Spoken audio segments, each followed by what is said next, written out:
Okay, 4050 audience. So this is episode 26. And every week we wonder what direction we're gonna wind up going with a topic. We had something that kind of snuck up on us. So the three that you see here in 4050 Club was almost down to two.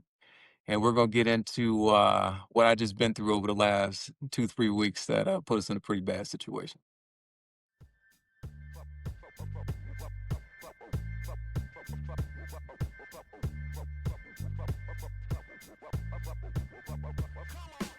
Welcome to the 4050 Social Club. We are so excited to have you join us today as we talk about the important topics of helping you transition through the ages of 40 to 50. Black men, if you're out there, if you need a resource or reference point to share some time with myself, CJ, and Quest as we take you on different journeys and stories and give you our perspective on how to navigate through the most important years of your life, ranging from relationship to faith to finance to entrepreneurship to corporate America. You name it, we got you.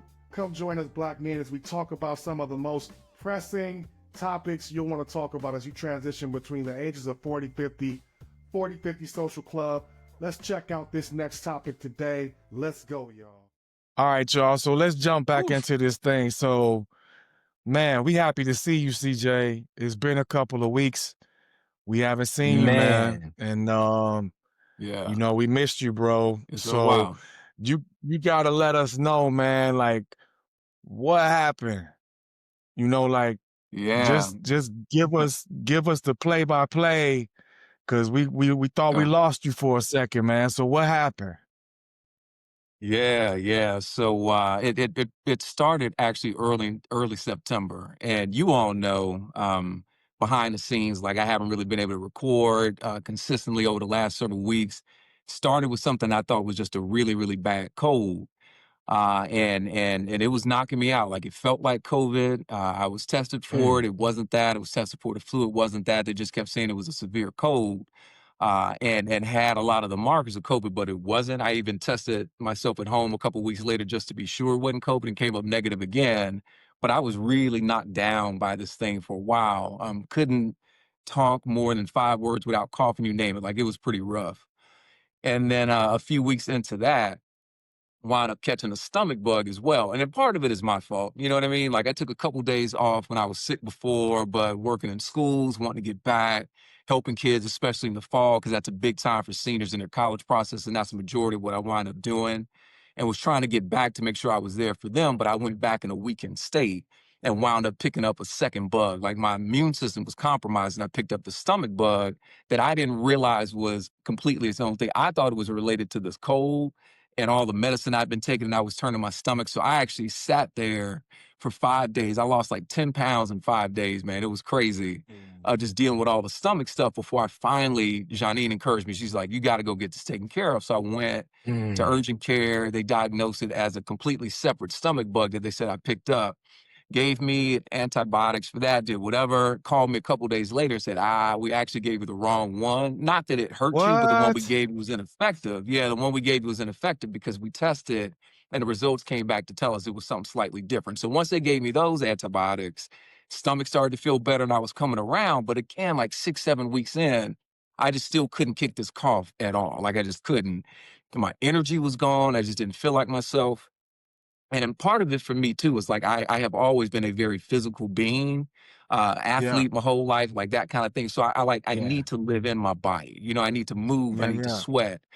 And so over the course of that time, I just wasn't really working out at all. And I just felt down. I just needed to move. So I said to Janine one day, I was like, you know what? I'm gonna just hop on the Peloton. I'm not gonna push the way I normally do, but I'm gonna hop on and just do a light ride. So I get on, Yeah. and the moment I got on, I could feel I have like a slight calf strain in my left calf, like a slight strain there. But I've had that before in the calf, arms, you name it, just different places where you feel some stuff in your body, but you're like, yeah, it's all right. As athletes, you know, there's a difference between pain and injury.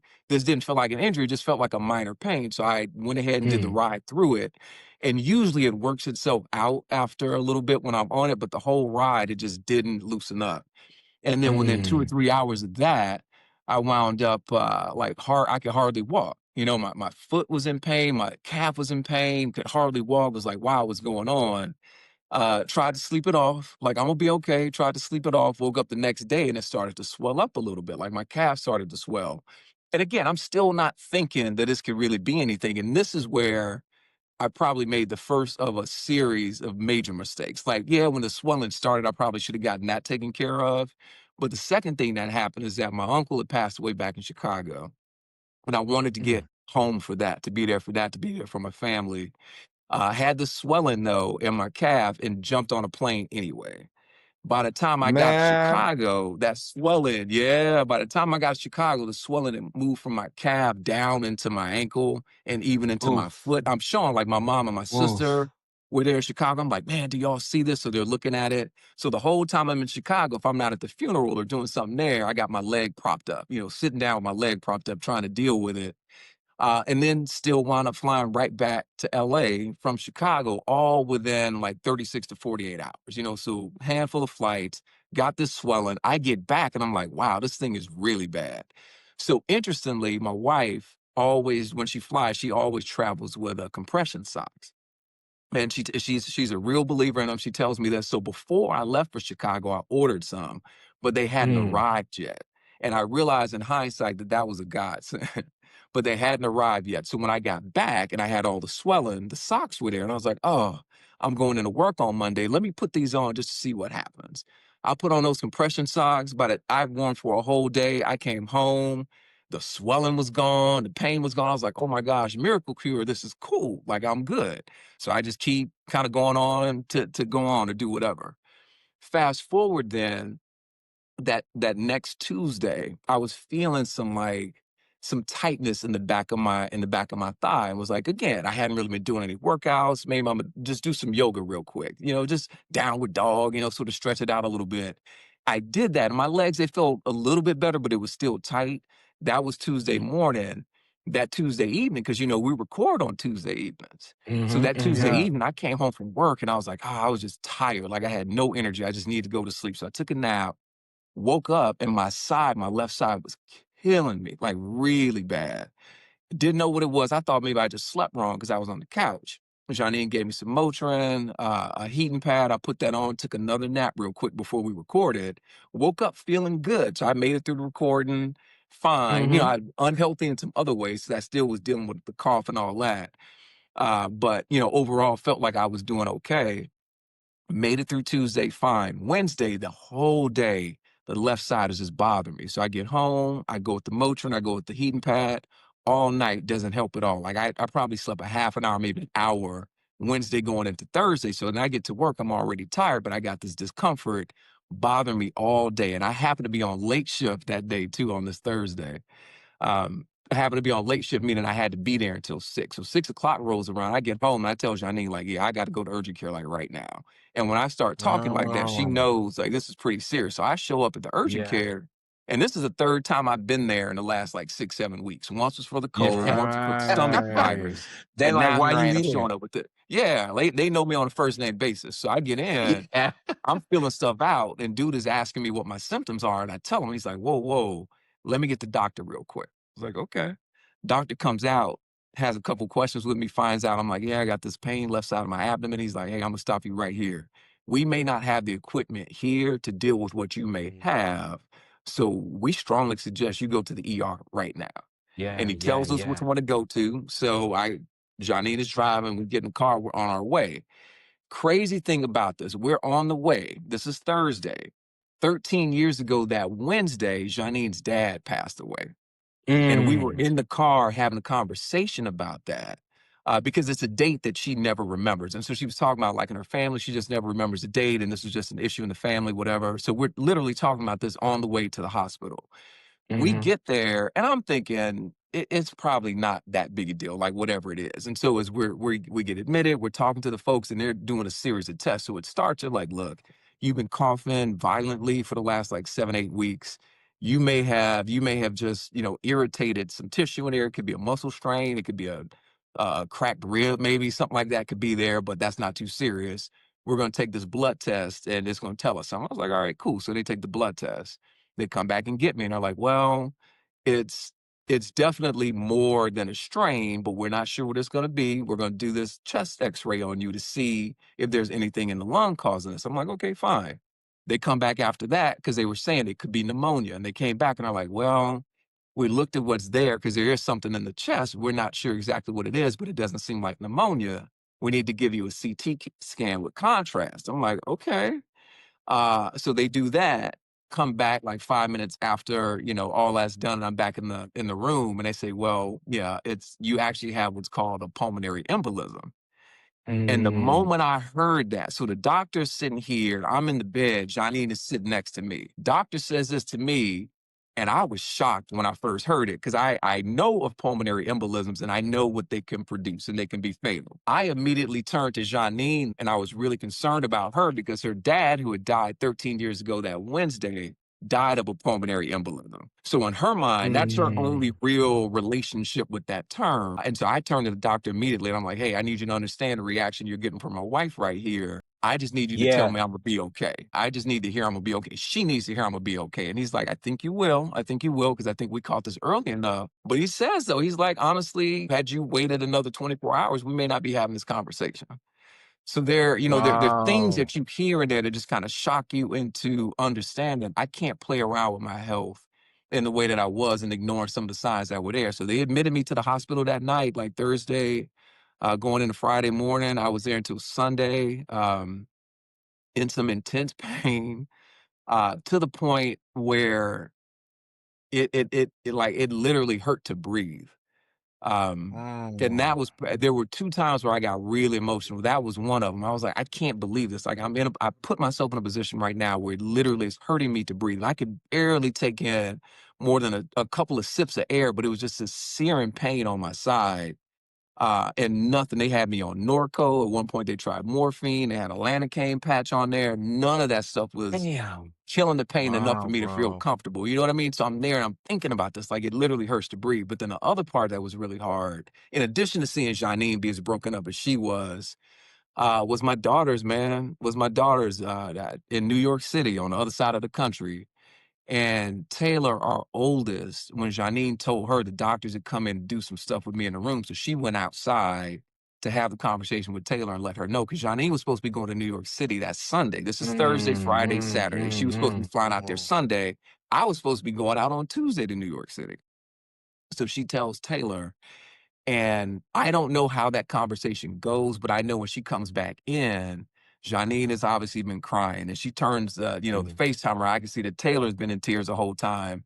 She just needed to see me and to know I was going to be okay. You know what I mean? And so I mm, felt good that we had the mm. technology that I could Yeah. have this phone in there. She could see my face, and I didn't look great, but I looked like I was going to be okay. I looked like I was going to live. You know what I mean? And so that was a big moment. And interestingly, with Avery, our youngest, so she plays college volleyball. She was on the road. And so we didn't want to say anything to her until she got back to New York City, where Taylor was going to be there. So she had that support system there. And out of the blue on Saturday, midday Saturday, when she's leaving the hotel on the way to the gym where they're supposed to go play at whatever school it was, she happens to FaceTime Janine. And Mm, Janine is in the hospital room with me. So, the FaceTime's coming in. Janine's like, "Oh my gosh, Avery's calling. What should I do?"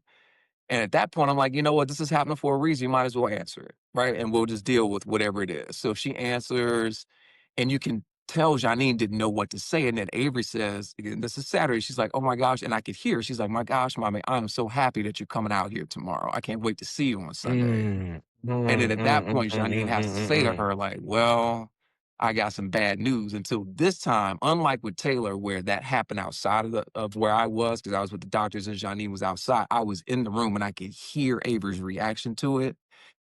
And man, yeah, it was a lot.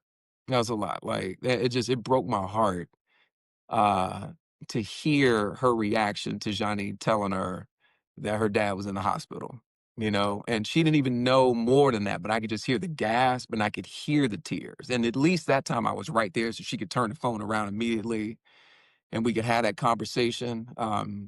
But like I was in a bad way, but I was okay.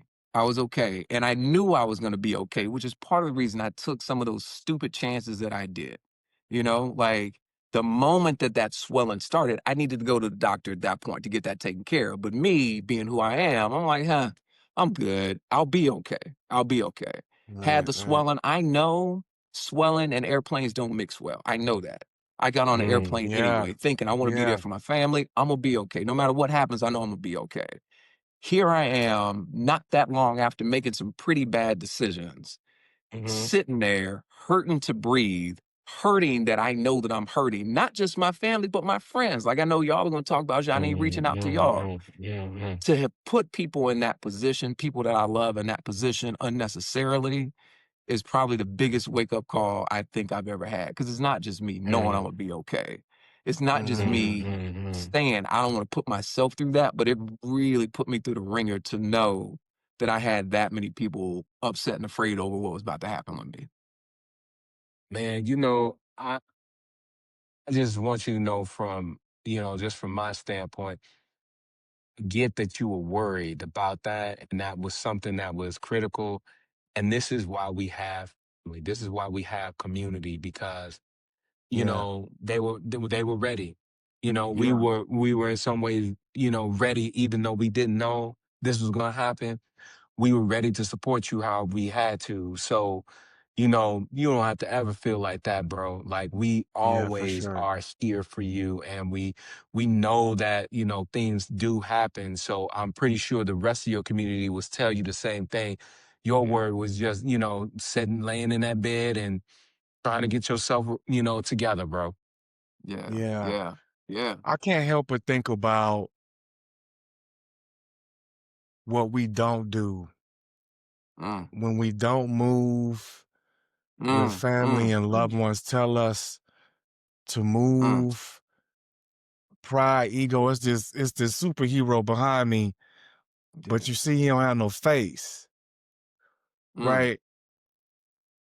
It makes you think mm, about oftentimes we're trying to be that superhero mm.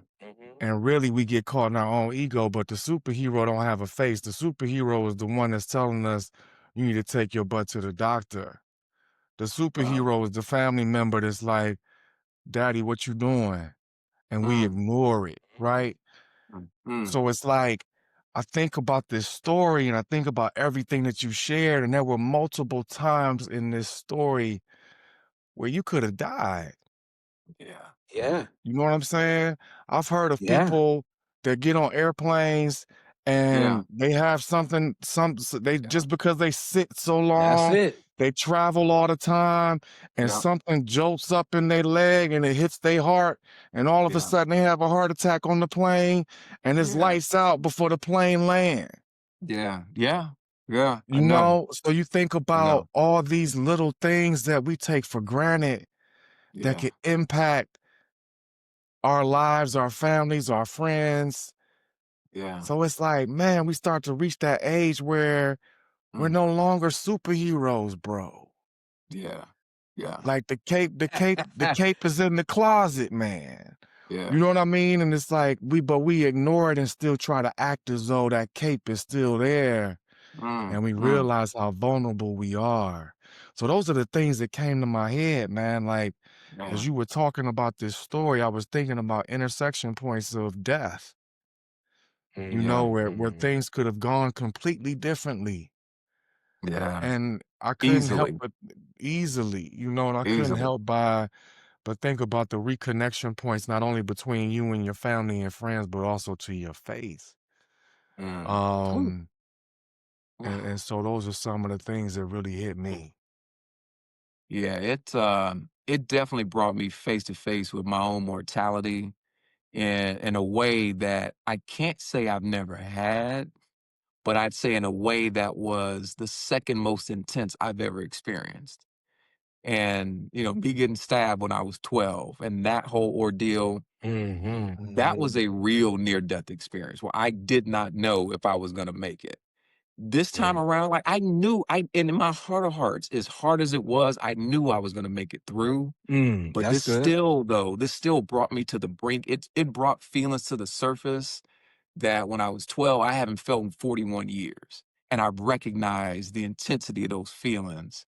and the aggressiveness of what it meant and how it was like you're literally staring in the face that there is no tomorrow, man. Like it was something. And I think about other things too that I forgot to share. So the compression socks after the swelling was an awful idea. So anybody who's out there, compression socks are great unless you have swelling. If you have swelling, do not do it. Because when I put them Mm. on and it took care of that swelling, what it did was dislodge the clot and started pushing it up. And then Yeah. when I did that yoga, when the back of Oh, my thigh, my left thigh in yeah. particular, the back of my thighs were tight, and I did that You yoga, stretching that out? it stretched, yeah, and it went straight up. And that's how that was Tuesday morning. By Tuesday evening, it had gotten up to my lung. When they did, What? man, they did Damn. an ultrasound on my chest because they were trying to measure, to see where the clots were. Because they were like, "It's not just a clot, like, it's clots." There was one big clot that I got lucky, it started to kinda dissolve when I was doing the yoga and all that stuff, dissolved a little bit. So they started separately, like, hitting that spot on the left side of my abdomen, my lung. When they did that ultrasound, they were like, "You have several clots in your lung." And Wow. what they were trying to measure was to see how close those clots had gotten to my heart, because they were like, if it's dangerously close, if it gets to your heart, that's it. But if it's What? dangerously close, yeah, if Yeah. it's If it dangerously get to close, your we're heart, gonna have if to it get to go your in heart, that's and it, bro. yeah. They said if it's too dangerously close, we're gonna have to go in like right now and vacuum those things out of your lungs. So again, you start hearing all that and you're thinking, I put myself in this position by making some stupid ass decisions. Trying to be like, I want to be all things for all people. I want to be here. I want to be there. I'm supposed to be that. Whatever it was, I was trying to be things that I didn't need to be in that moment when the world was gonna keep moving whether or not I was there. I needed to have made a smarter decision on several occasions. So I got lucky, man. I got lucky and I know that. The 24 more world hours. the world doesn't stop because you do. Mm. Yeah. One, Yep. that's one, right? The second thing is look at the difference in what you said from I almost died here to I almost died here. It was Mm. almost like you were saying there was a comfort level that I had with myself in Ooh. this scenario that I did not have in this scenario. And Yeah. that to everyone that is listening, I don't know if you understand what that really means, but that is a good indication of health outside of whatever is going on. Mm. Mm. Because if you are able in your body to at least say, you know what, the rest of my body feels good other than this, then Mm. you are at a point that's a lot better than a lot of people because they probably are sitting there in so much pain and Mm. so much of everything that they're not able to even identify if there's an hope in this scenario or Yeah. situation. So I'm glad Man. that you were able to even just see that. I Yeah. appreciate you saying that because that also brings to mind one of the things that the doctor said when they were doing that chest x-ray, the heart. Hmm. And we're talking about how lucky I am. They were like, we can tell that you're in pretty decent cardiovascular shape. 'Cause your heart essentially, like, is healthy enough to have almost built a perimeter around itself where those clots weren't able to Wow. rise up close enough.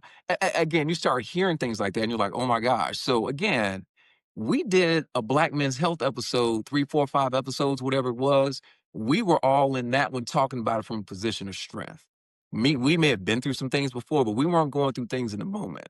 To come Mm-mm. full circle to all that right now. And I remember when I was on there, I was talking about Man. how I didn't really have a consistent doctor's routine because I'd always been in such good health. I didn't really Right. need it. So it just Right. wasn't a big deal. And I knew I would always be okay.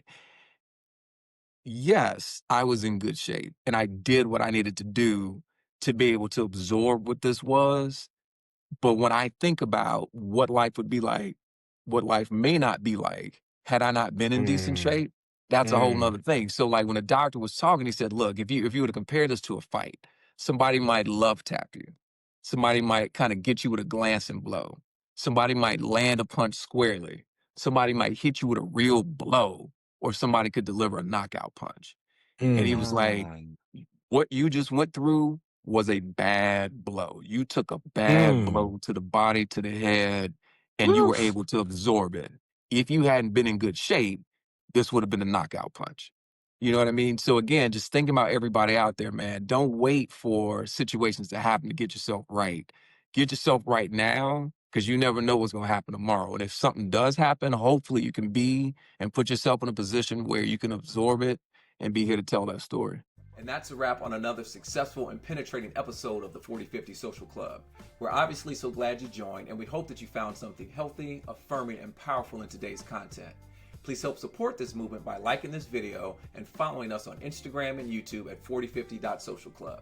We'll see you again next week, same time, same channel, as you work with us in this growing and important community to make these the best years of your best life. Till then.